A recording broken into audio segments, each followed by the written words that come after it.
O Reino Unido tem dia e hora marcada para se separar da União Europeia. O rompimento definitivo está marcado para as 23 horas, horário de Londres, do dia 29 de março de 2019. Mas é o próximo dia 14 de dezembro que será vital para o futuro do Brexit, palavra criada pela fusão de Britain, Grã-Bretanha, e Exit, saída.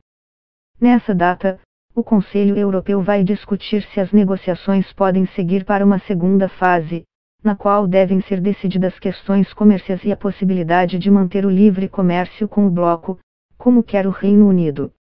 O Brexit foi decidido em um plebiscito realizado em junho de 2016. Questionados se queriam permanecer no bloco europeu, 51,9% dos britânicos votaram para sair e 48,1% para ficar. Desde então, o Reino Unido passou por turbulências políticas e econômicas e deu início à negociação dos termos de sua saída definitiva da União Europeia. A conclusão da primeira fase dos acordos pode estar próxima de ser selada. Os entraves, porém, são muitos, como mostra a ausência de progresso na reunião desta segunda-feira entre Reino Unido e União Europeia.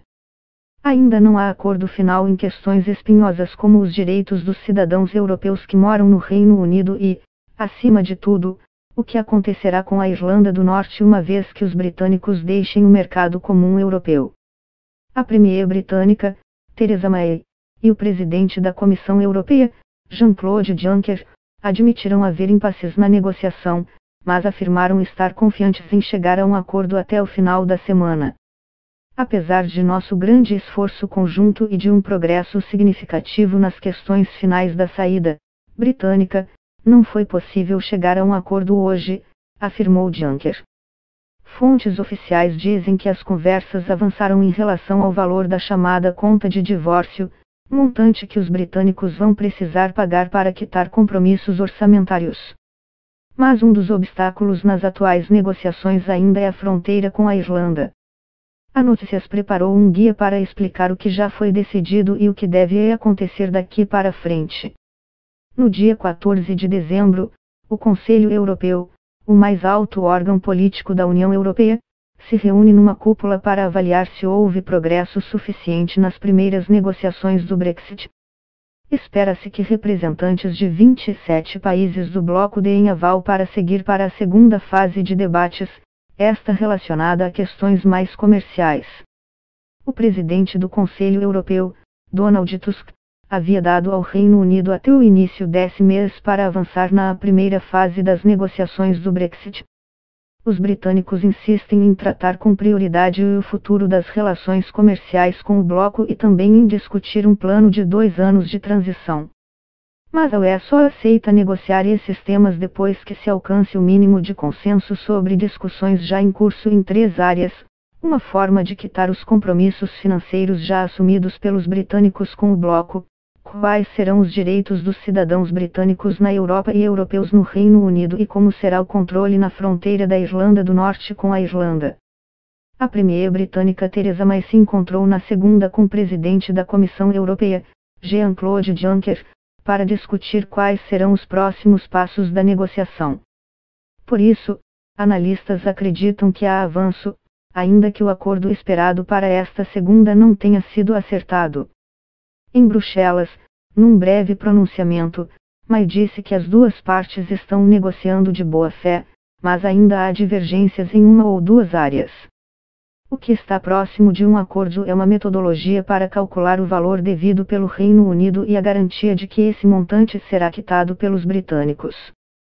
Isso deve incluir desde contribuição previdenciária de membros da União Europeia até orçamento já comprometido para projetos em curso em outros países. O valor da conta do divórcio, contudo, ainda não foi definido. Provavelmente será fixado às vésperas do dia da saída dos britânicos da UE. Theresa May já havia dito que não pediria a ninguém que abandone o país no momento do Brexit. Mas a Premier resiste em autorizar que a Justiça Europeia supervisione o caso dos europeus, como sugeriu a UE. Os europeus vivendo no Reino Unido poderiam permanecer e ao completarem 5 anos no país poderiam solicitar a residência permanente, sem a garantia de que será concedida como já acontece hoje.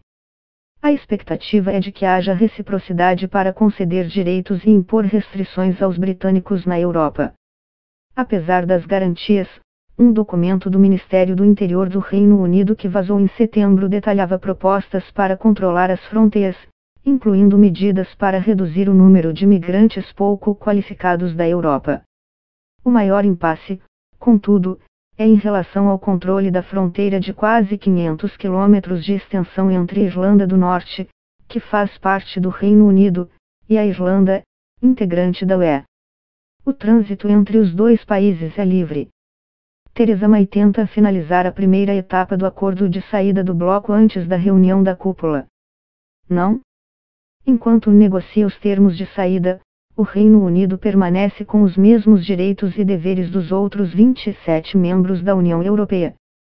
Apesar de a consulta popular ter sido feita em junho, foi somente em 29 de março de 2017 que o Reino Unido deu início ao processo formal de saída ao artigo 50 do Tratado de Lisboa. Esse artigo é composto de apenas 5 parágrafos que viraram lei em 2009 e estabelecem prazo de 2 anos para a conclusão do processo e a saída do bloco. Esse prazo pode ser estendido se todos os países membros concordarem, mas, até o momento, tanto a UE quanto o Reino Unido trabalham com o 29 de março de 2018 como data final para oficializar a separação.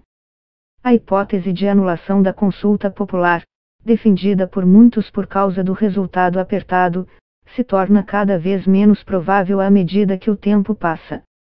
Brexit significa Brexit, declarou Theresa May, para quem a saída é irreversível. Mas há quem trabalhe para reverter o processo de saída do bloco, como o ex-primeiro-ministro Tony Blair. Em entrevista à Rádio 4, da Notícias, Blair argumentou que as pessoas têm direito a mudar de ideia e disse que os eleitores do Reino Unido merecem um segundo plebiscito.